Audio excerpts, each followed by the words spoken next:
નમસ્કાર મિત્રો, સ્વાગત છે તમારું એચએનજીયુ સ્ટડી પોઈન્ટ યુટ્યુબ ચેનલના એક નવા વિડીયોમાં. વિદ્યા સહાયક ભરતી અંગે 3 ખૂબ જ અગત્યની સૂચનાઓ જાહેર કરવામાં આવી છે, જે તમામ ઉમેદવારો માટે જાણવી ખૂબ જ જરૂરી છે. તો આજના આ વિડીયોની અંદર આપણે કાયમી શિક્ષકોની ભરતી અંગે આ ખૂબ જ મોટા સમાચાર સામે આવ્યા છે એના વિશેની સંપૂર્ણ ચર્ચા કરવાના છીએ. તો હવે શરૂ કરીએ આજનો વિડીયો. તો તમે આ જોઈ શકો છો, વિદ્યા સહાયક ભરતી અંગે ખૂબ જ અગત્યની સૂચનાઓ.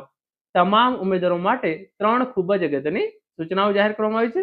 તો જે ઓફિશિયલ પરિપત્ર છે એ તમે અહીંયા જોઈ શકો છો. વિદ્યા સહાયક ભરતી ધોરણ 1 થી 5 ગુજરાતી માધ્યમ વર્ષ 2026 ના ઉમેદવારો માટે અગત્યની સૂચનાઓ. વિદ્યા સહાયક ભરતી ધોરણ 1 થી 5 ગુજરાતી માધ્યમ વર્ષ 2026 ની ભરતી અન્વયે હેલ્પલાઇન નંબર તેમજ સ્વીકાર કેન્દ્ર પર આવેલ મૌખિક રજૂઆતો અન્વયે ઉમેદવારો હાલ ફોર્મ ભરવાથી વંચિત ન રહે તે હેતુથી સમિતિ દ્વારા કેટલાક નિર્ણય કરેલ છે. તે અંગે નીચે મુજબની અગત્યની સૂચનાઓ ઉમેદવારોને ધ્યાને લેવા માટે જણાવવામાં આવેલ છે. તો આટલી સૂચનાઓ આપવામાં આવેલી છે. 3 મોટામાં મોટી જાહેરાતો છે, એની આપણે જે છે એ વાત કરી લઈએ. તો જે પહેલી સૂચના છે એ તમે અહીંયા જોઈ શકો છો.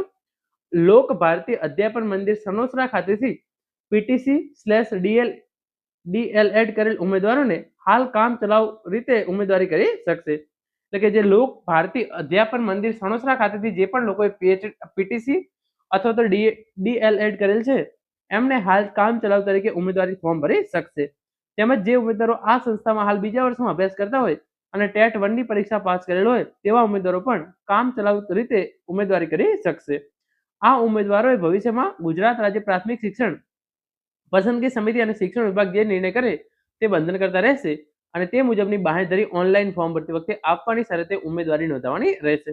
તો આ ઉમેદવારો છે એ પણ ફોર્મ ભરી શકશે. એ આજે છે એ યુનિવર્સિટીમાંથી ભણેલા એ વિદ્યાર્થીઓ છે, ઉમેદવારો છે એ પણ ફોર્મ ભરી શકશે અને હાલ બીજા વર્ષની અંદર અભ્યાસ કરે છે એ વિદ્યાર્થીઓ પણ ફોર્મ ભરી શકશે.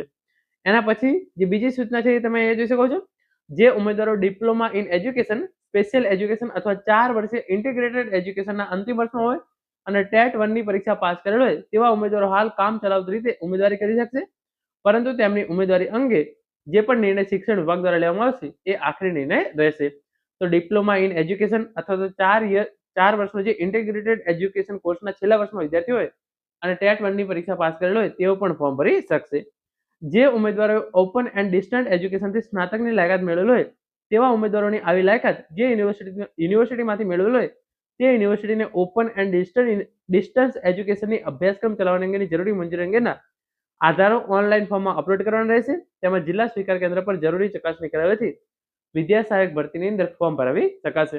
તો પહેલી જે યુનિવર્સિટી કીધી એમાંથી કરેલું હોય તો પણ ફોર્મ ભરી શકશે. છેલ્લા વર્ષના વિદ્યાર્થીઓ હોય એ પણ ફોર્મ ભરી શકશે. અને તમે ઓપન અને ડિસ્ટન્સ એજ્યુકેશનથી સ્નાતકની ડિગ્રી મેળવેલી હોય તો પણ તમે ફોર્મ ભરી શકશો. તો મિત્રો, આ હતો આજનો વિડીયો જેની અંદર આપણે 3 ખૂબ જ અગત્યની સૂચનાઓ વિશે વાત કરી છે. Thank you so much for watching.